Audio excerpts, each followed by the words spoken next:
খবর শুনছেন রাত দিন সংবাদ ইউটিউব চ্যানেল থেকে। আপনাদের জানাতে চলেছি আজকের বাছাই করা কিছু গুরুত্বপূর্ণ পশ্চিমবঙ্গ দেশ ও বিদেশের তাজা সংবাদ।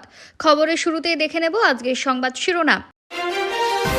2026 সাল কেমন যাবে মমতা বন্দ্যোপাধ্যায়ের? জ্যোতিষ মতে শুরু হচ্ছে বুধের মহাদশা, রাজনীতিতে বড় পরিবর্তনের ইঙ্গিত। 5টি দপ্তর ছেড়ে বিজেপিতে এসেছি, শুভেন্দু অধিকারীর মন্তব্যে অস্বস্তি। শ্রমিকের কড়া বার্তা, ভবিষ্যতে কথা আর নয়। 26-এর লক্ষ্যে অভিষেক বন্দ্যোপাধ্যায়ের মেগা প্ল্যান, জানুয়ারিতেই রাজ্য জুড়ে বড় রাজনৈতিক ধামাকার প্রস্তুতি। বরানগরে ভোটের অঙ্ক এলোমেলো, বিজেপির পার্ন তৃণমূলের তাপস বিজেপিতে। বাংলাদেশে কন্ডমের চরম সংকট, জন্ম নিরোধক ভান্ডার প্রায় শেষ, সামনে আরো বিপদের আশঙ্কা। বিয়ের পর রাহুল সিনহা কি করেছিলেন, শ্রমিকের মন্তব্যে রাজনৈতিক মহলে চর্চা। পূর্ব বর্ধমানে রহস্যজনক চুরি, গোবিন্দ চালের গন্ধে লক্ষ টাকার ক্ষতি থেকে বাঁচল মিল। মধ্যপ্রদেশে স্কুলে আতঙ্ক, একসঙ্গে 22 ছাত্রী অজ্ঞান, চিকিৎসক ব্যর্থ, চলছে হনুমান চালিসা পাঠ। বাংলাদেশের রাজনীতি বদলে দিতে পারেন তারেক রহমান, চট্টগ্রাম বিশ্ববিদ্যালয়ের অধ্যাপকের বিস্ফোরক দাবি। রাহুল গান্ধীর নতুন মেন্টরকে চুরির পর কোন বাঙালি নেতার পরামর্শে চলছে বিরোধী দলনেতা। চেনা ওষুধে ভয়ঙ্কর বিপদ, গবেষণায় প্রকাশ্যে চাঞ্চল্যকর তথ্য, আতঙ্কে সাধারণ মানুষ। রাজগঞ্জের ভিডিওর বিরুদ্ধে গ্রেপ্তারি পরোয়ানা, বিপাকে প্রশাসনিক আধিকারিক প্রশান্ত বর্মন। চরম সংকটে পদ্ম শিবির, মুখোমুখি সংঘর্ষে জড়ালেন বিজেপির 2 হেভিওয়েট নেতা। রাজ্য সরকারি কর্মীদের জন্য সুখবর, 2026-এর শুরুতে জানুয়ারিতে অর্ধেক দিন ছুটি। 3 বছরে 3 বিয়ে, বিহারের যুবকের দাবি কেউই ঠিকমতো রান্না করতে পারে না। বাংলাদেশ ইস্যুতে ফের তোপ দাগলেন শুভেন্দু, ডেপুটি হাই কমিশনে গিয়ে কড়া বার্তা। বরানগরের বিজেপি প্রার্থী তৃণমূল যোগের পথে, ভোটের আগে বড় ধাক্কা পদ্ম শিবিরে। বাংলাদেশিদের ঘর দেব না, মালদায় করা সিদ্ধান্ত, হিন্দু হত্যার প্রতিবাদে হোটেল মালিকদের অবস্থান। বাংলাদেশিদের নিয়ে নো ছাড় নীতি, শিলিগুড়ি মালদায় কড়া নজরদারি শুরু। ব্রিগেডের চিকেন প্যাটিস বিক্রেতাকে মার, অভিজিৎ গঙ্গোপাধ্যায়ের তীব্র প্রতিক্রিয়া। 1 লক্ষ মতুয়া ভোট না পেলেও ক্ষতি নেই, শান্তনু ঠাকুরের মন্তব্যে তীব্র বিতর্ক। এসআইআর বিতর্কে তৃণমূল বিধায়কের পরিবার তলব, মা ও ভাইকে শুনানিতে ডাকার অভিযোগ। উন্নয়নের পাঁচালী নিয়ে মাঠে নামছেন অভিষেক, জনসংযোগে জোর দিতে দলীয় বৈঠক। মৃত্যুর পরেও মাথায় গুলি, আলিগড়ের শিক্ষক খুনে সিসিটিভি ফুটেজ চাঞ্চল্য। বাংলাদেশের হিন্দু নিধন নিয়ে কড়া প্রতিক্রিয়া ভারতের, ইউনূস সরকারকে তুলোধনা বিদেশ মন্ত্রকের। স্ত্রীকে আগুন, সন্তানদের সামনে বিভীষিকা, ভয়াবহ পারিবারিক অপরাধে শিউরে উঠল রাজ্য।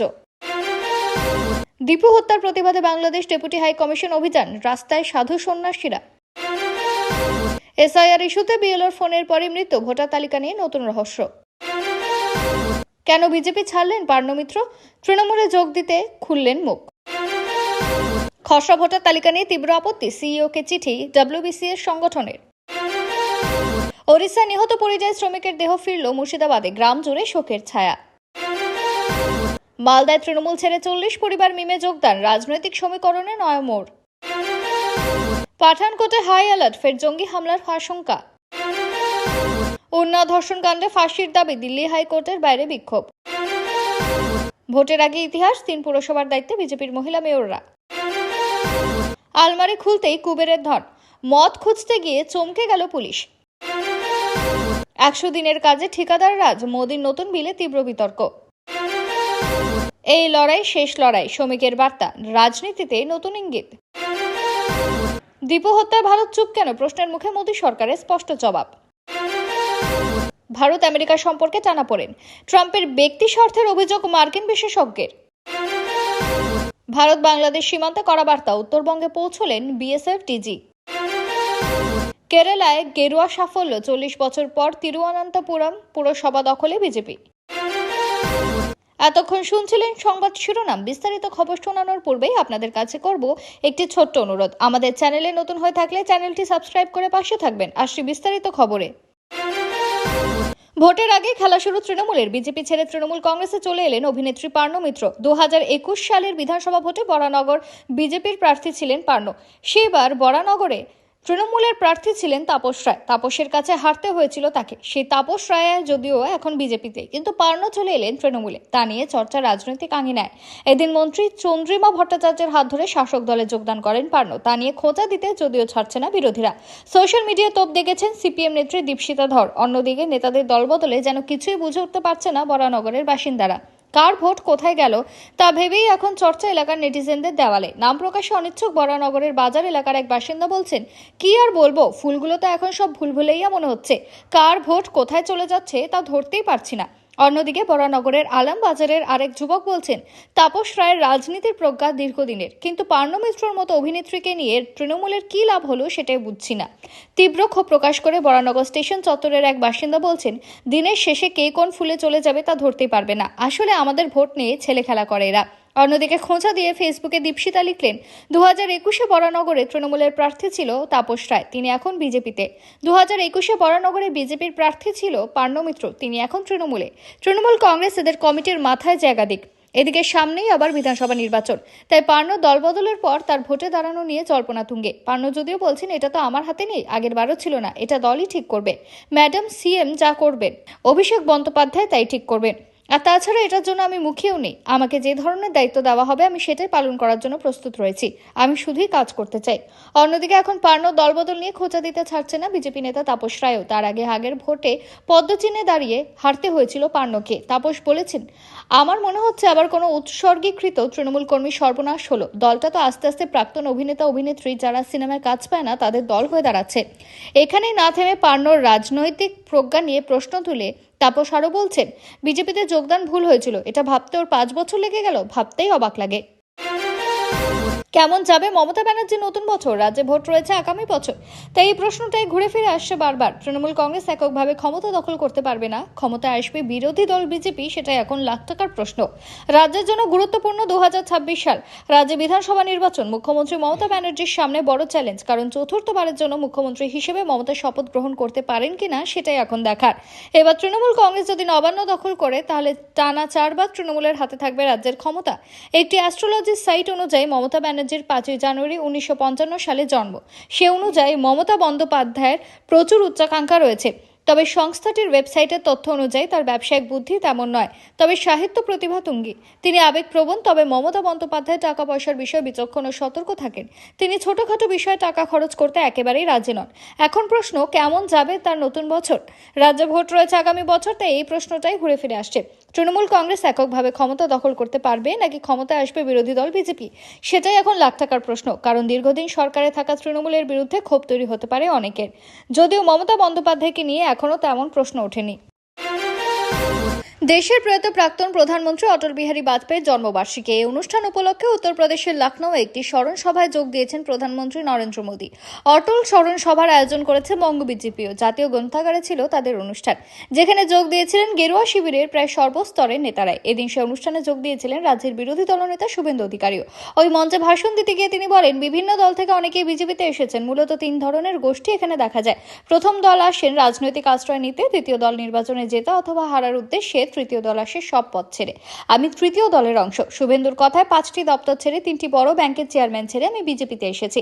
অনেকেই পালিয়ে গিয়েছেন, কিন্তু শুভেন্দু অধিকারী পালানোর লোক নয়। অবশ্য রাজ্যের বিরোধী দলনেতা শুনে রাজ্য সভাপতি শ্রমিক ভট্টাচার্য বলেন, উনি কোচবিহার থেকে কাকদ্বীপ পর্যন্ত তৃণমূলের বিরুদ্ধে লড়াই চালান। তবে আমি আশা করব তিনি আর অতীতের কথা টানবেন না, কারণ তিনি বিজেপিতে সম্পৃক্ত হয়ে গিয়েছেন। এইসব শুনে খোঁচা দিয়েছে তৃণমূলের মুখপাত্র অরূপ চক্রবর্তী। জেলের ভয়ে পালিয়েছে বলে কটাক্ষ তার। অরূপের কথায় উনি তো নিজেই বলেছেন, নারদা কাণ্ডে ও ভিডিওটি বাদে ওনার বিরুদ্ধে কোনো প্রমাণ নেই। উনি জানেন দল ছাড়লে জেলে যেতেই হবে। সকলের মেরুদণ্ড সোজা হয় না। যারা মেরুদণ্ড বিক্রি করেন তাদের নাম শুভেন্দু অধিকারী, যারা করেন না তাদের নাম অভিষেক ব্যানার্জি। সমন্বয়ের বার্তা শ্রমিকের। দোরগোড়ায় নির্বাচন বহমান বিশেষ নিবিড় পরিমার্জনে। এই আবহে দলের পদ কমিটি টিকিট ভুলে লড়ার বার্তা দিলেন বিজেপি রাজ্য সভাপতি শ্রমিক ভট্টাচার্য। বললেন, কে কোন মণ্ডলে আছেন, কে কোন দায়িত্বে আছেন তা বড় কথা নয়। এখন মনে রাখবেন, এসআইআরই বিজেপি আর বিজেপি এসআইআর। পশ্চিমবঙ্গের ভোটার লিস্টে যা অবস্থা, সতর্ক হন। কমিটি বা ভোটে প্রার্থী হওয়ার সম্ভাবনা ভুলে লড়াইয়ের বার্তায় দিচ্ছেন শ্রমিক। রাজ্য সভাপতির কথায় কমিটি টমিটি ভুলে যান। প্রার্থী কে হবে সেটাও ছাড়ুন। যে বসে আছে কলার ধরে টেনে তুলুন, বলুন লড়, না পারলে না আমাকে দে। বসে থাকবেন না। এসআইআর নিয়ে সর্বশক্তি নিয়ে ঝাঁপিয়ে পড়ুন। পদ পাই বা না পাই, কমিটিতে থাকি বা না থাকি, মরার পর যেন দেহের ওপর বিজেপির পতাকাটুকু থাকে। এই লড়াই শেষ লড়াই, না হলে আমরা আর দলটা করতে পারবো না। অশান্তি এবং অরাজকতার মধ্যে নয়া সমস্যার মুখে পড়েছে বাংলাদেশ। সরকারি আধিকারিকদের সূত্র উদ্ধৃত করতে বাংলাদেশি সংবাদ মাধ্যম দ্য ডেইলি স্টারের প্রতিবেদনে জানানো হয়েছে, অর্থের অভাব এবং কর্মীদের সংকটে ভুগছে বাংলাদেশ সরকারের পরিবার পরিকল্পনা সংক্রান্ত কর্মসূচি। এখন পরিস্থিতি এমন হয়েছে যে বাংলাদেশে মাত্র 39 দিনের মতন কন্ডম রয়েছে, অর্থাৎ 39 দিনেই বাংলাদেশের ভাড়ার থেকে কন্ডম শেষ হয়ে যাবে। সেই পরিস্থিতিতে আগামী বছরের গোড়ার দিক থেকে কমপক্ষে 1 মাস তা যোগান করতে পারবে না সরকার, আর তার দেশে বাংলাদেশের জন্মহার লাগতে পারে বলে আশঙ্কা করছেন বিশেষজ্ঞরা। সাম্প্রতিক যে জাতীয় সমীক্ষা চালানো হয়েছে তাতে জন্ম নিরোধকের ব্যবহার কমে গিয়েছে, সেখানে 50 বছরে প্রথমবার মোট জন্মহার বৃদ্ধি পেয়েছে। গত মাসে প্রকাশিত হওয়া একটি সমীক্ষা অনুযায়ী গত বছর যেখানে মোট জন্মহার 2.3 ছিল, সেটা এখন বেড়ে 2.4-এ ঠেকেছে। জন্ম নিরোধকের সেটা আরও বৃদ্ধি পাওয়ার আশঙ্কা করা হচ্ছে। একই দলের 2 শীর্ষ নেতা, একজন বিরোধী দলনেতা, অন্যজন রাজ্য সভাপতি, কিন্তু প্রকাশ্য মঞ্চে বেঁধে গেল লড়াই। বিজেপির অন্দরে কি তবে চরম গোষ্ঠীকন্দল শুরু হলো? শ্রমিক ভট্টাচার্য এমন কি বললেন যার জন্য সবার সামনেই মাথা নিচু করতে হলো তাকে? এমনকি কড়া গলায় হুঁশিয়ারি দিয়ে শ্রমিক বললেন, ভবিষ্যতে এই কথা আরো মুখে আনবেন না। শুভেন্দুর কোন কথা শুনে মেজাজ হারালেন শ্রমিক? দলের অন্দরের এই সংঘাত কি তবে বড় কোনো ফাটলের ইঙ্গিত? ঘটনাটি গত বৃহস্পতিবারে কলকাতায় বিজেপির আদি বা পুরনো নেতাদের একটি বিশেষ সম্মেলন ছিল। সেখানে বক্তব্য রাখতে ওঠে শুভেন্দু অধিকারী নিজের দল বদলের ইতিহাস টানেন। তিনি বোঝাতে চান তিনি অন্য নেতার মতো নন। শুভেন্দু দাবি করেন তিনি 5টি মন্ত্রিত্ব এবং 3টি সমবায় ব্যাংকের চেয়ারম্যান পদ ছেড়ে বিজেপিতে এসেছেন, অর্থাৎ তিনি বড় ত্যাগ করে এসেছেন এবং কেন্দ্রীয় নেতারা তাকে সসম্মানে আমন্ত্রণ জানিয়ে দলে নিয়েছেন। শুভেন্দু যখন নিজেকে অন্যদের চেয়ে আলাদা এবং ওজনদার প্রমাণ করতে ব্যস্ত, ঠিক তখনই ঘটে সে অপ্রত্যাশিত ঘটনা। শুভেন্দুর পরেই মাইক হাতে নেন রাজ্য সভাপতি শ্রমিক ভট্টাচার্য। তিনি বিন্দুমাত্র দ্বিধা না করে সরাসরি শুভেন্দুকে থামিয়ে দেন।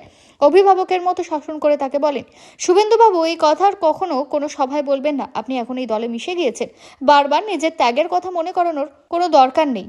শ্রমিকের এই কড়া মন্তব্যে মুহূর্তের মধ্যে তৈরি হয় অস্বস্তিকর পরিবেশ, কিন্তু পরক্ষণেই হলের ভেতরে হাততালির রোল ওঠে। শ্রমিক স্পষ্ট বুঝিয়ে দেন, বিজেপিতে কেউ আদি আর কেউ 90, এই ভেদাভেদ তিনি মেনে নেবেন না। সবার পরিচয় একটাই, তারা বিজেপি কর্মী। বিধানসভা নির্বাচনে ঠিক আগে দলের 2 প্রধান স্তম্ভের এই মুখোমুখি সংঘাত রাজ্য রাজনীতিতে তোলপাড় ফেলে দিয়েছে। এখন প্রশ্ন উঠছে, এটাকে কি শুধুই শাসন হিসেবে দেখা হবে, নাকি এর গভীরে লুকিয়ে রয়েছে কোনো বিদ্রোহের ছক? শুভেন্দু কি এবার থেকে নিজের ত্যাগের গল্প বলা বন্ধ করবেন, নাকি বিজেপির অভ্যন্তরীণ লড়াই আগামী রাজনীতিতে কোন দিকে মোড় নেয় সেটাই এখন দেখার। অশান্ত বাংলাদেশ নৈরাজ্য গ্রাস করেছে গোটা দেশকে, আর সেই নৈরাজ্যের দেশ চলছে হিন্দু সংখ্যালঘুদের নৃশংস হত্যালীলা। দীপুচন্দ্র দাসের পর অমৃত মন্ডল নামে আরও এক হিন্দু যুবককে খুন করা হলো। প্রতিবেশী দেশে এসব সংখ্যালঘুদের উপর অত্যাচারে আগেই সরব হয়েছে কেন্দ্রীয় সরকার, এবার গর্জে উঠল সাধারণ মানুষও। আর প্রথমেই কড়া পদক্ষেপ, বাংলাদেশিদের ছুড়ল নো এন্ট্রি বোর্ড। মালদা শিলিগুড়ির হোটেল ব্যবসায়ীরা সিদ্ধান্ত নিয়েছেন, বাংলাদেশে হিন্দুদের উপর অত্যাচারের পরে কড়া সিদ্ধান্ত নিয়েছে হোটেল ব্যবসায়ীরা। দেশের স্বার্থে সিদ্ধান্ত নিয়েছেন বলে জানিয়েছেন। আগে সিদ্ধান্ত নেওয়া হয়েছিল যে বাংলাদেশিদের হোটেল রুমে ভাড়া দেওয়া হবে না, তবে মানবিকতার খাতিরে মেডিকেল ভিসায় যারা এসেছিলেন তাদের হোটেল রুম দেওয়া হচ্ছিল। তবে এবার সেটাও বন্ধ করে দেওয়া হলো। হোটেল মালিক সংগঠনগুলির সিদ্ধান্ত, যেভাবে বাংলাদেশ থেকে 7 সিস্টার্স নিয়ে হুমকি দেওয়া হচ্ছে, সেখানে নির্মম নৃশংস অত্যাচার করে সংখ্যালঘুদের হত্যা করা হচ্ছে, আর তাতে আর কোনো ছাড় দেওয়া হবে না। বাংলাদেশি নাগরিকদের জন্য বন্ধ করে দেওয়া হলো শিলিগুড়ি হোটেলের দরজা। এই নিয়ে হোটেল মালিক সংগঠনের এক প্রতিনিধি বলেন, বাংলাদেশের এখন যা পরিস্থিতি, ওখানে যা হচ্ছে, ছোটখাটো নেতারা শিলিগুড়ি করিডোর ও 7 সিস্টার্স নিয়ে যেসব মন্তব্য করছেন, এর প্রতিবাদ করছি আমরা। এবার থেকে মেডিকেল ভিসা ও স্টুডেন্ট ভিসায় যে সকল বাংলাদেশি আসছেন তাদেরও হোটেল দেওয়া হবে না। সংগঠনের অধীনে 182টি হোটেল রয়েছে, এর বাইরেও 30 থেকে 40টি হোটেল রয়েছে, তারাও বাংলাদেশিদের হোটেল দেবে না বলেই জানিয়েছে। প্রসঙ্গত, এর আগে গত বছরে যখন উত্তপ্ত হয়েছিল বাংলাদেশ এবং হিন্দুদের উপরে অত্যাচার শুরু হয়েছিল, তখনও শিলিগুড়ি, কলকাতা সহ একাধিক জায়গায় হোটেলে বাংলাদেশিদের কোনো রুম না দেওয়ার সিদ্ধান্ত নিয়েছিল হোটেল মালিক সংগঠন। এবারও একই সিদ্ধান্ত নেওয়া হলো।